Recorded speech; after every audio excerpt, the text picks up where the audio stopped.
All right, we got to start with the quarterback position. That's what everybody's been talking about, of course. How do you kind of assess what you saw Saturday from the quarterback position and how it was handled by the coaches?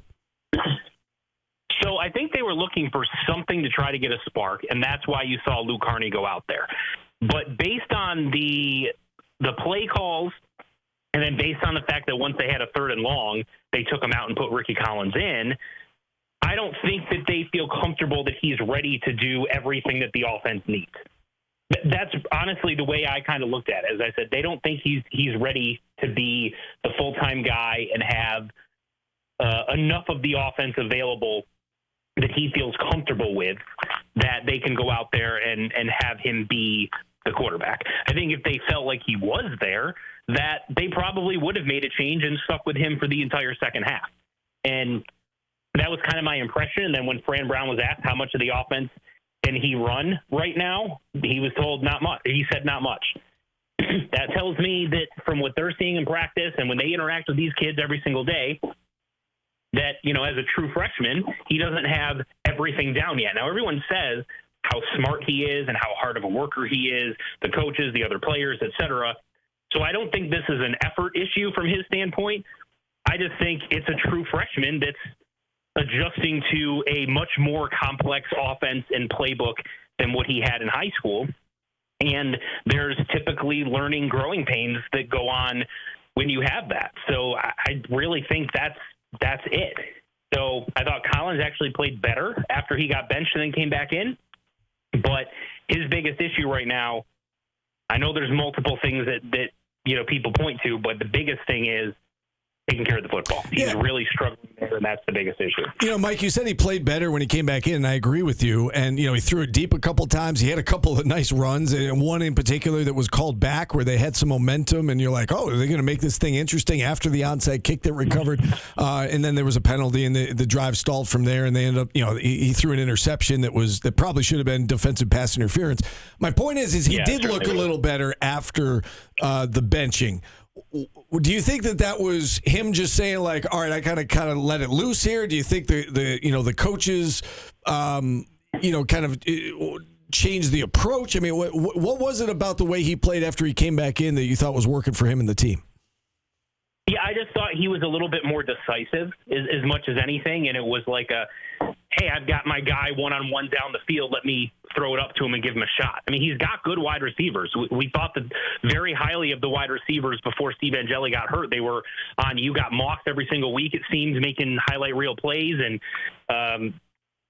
they were being discussed as, are they the best wide receiving group in the ACC? They were one of those groups that were being discussed as that's fallen off because the quarterback play has dropped. But when he came out in that after, Luke Carney got a couple series, I thought he was decisive not only with his throws, not only with his reads, but also with being willing to take off and run. It almost felt like he didn't want to run. He wanted to prove that he could sit back in the pocket and make plays with his arm, and he was not taking advantage of one of the big weapons in his skill set, which is what he can do with his legs. And after he came back in, I thought he was more willing to do that. That put some pressure on Pitt's defense, and that helped open some other things up. And I completely agree with you. That interception on that deep ball I thought was defensive pass interference. I don't put that as a blame on him at all. I actually thought it was a really good ball. If you're the coaches, how do you handle this week with the quarterbacks? How do you handle this week with the quarterbacks at practice? How do you handle this week with the quarterbacks in the game against Georgia Tech? I still think you're going to go forward with Rickie Collins as the guy. I don't see them making a permanent change, and that's partially due to Fran Brown's loyalty. He's said all the right things in the press conferences about Rickie. Rickie has said all the right things about, hey, if they feel like, Luke Carney going in is what the offense needs, then I'm all for it. He's saying the right things as a teammate, but I think it's going to be Rickie. Based on what I saw and the comments that Fran made, I think they think that putting Luke Carney out there right now would be a disservice to him and his development for the future. How about the way the defense played? You know, we talked about the special teams let them down with that punt return. The offense let them down, but the defense, I thought, played great. What did you make of, again, it almost seems like a stylistic change since the halftime of the SMU game on. It seems like Fran kind of got his point across about what he wanted to see, and the defense has responded. I thought it was the best defensive game of football in the Fran Brown era, all things considered. They held a really potent offense that was averaging 40 points a game, and if you take away the special teams touchdown, and basically they were handed 2 excellent field position drives because of a turnover and a turnover on downs. If you take those away, they kept the Pitt team out of the end zone on sustained long full field drives. They limited the explosive plays. They sacked the quarterback 7 times. We've been talking all season about how pass rush has been an issue, and they got to the quarterback all game long.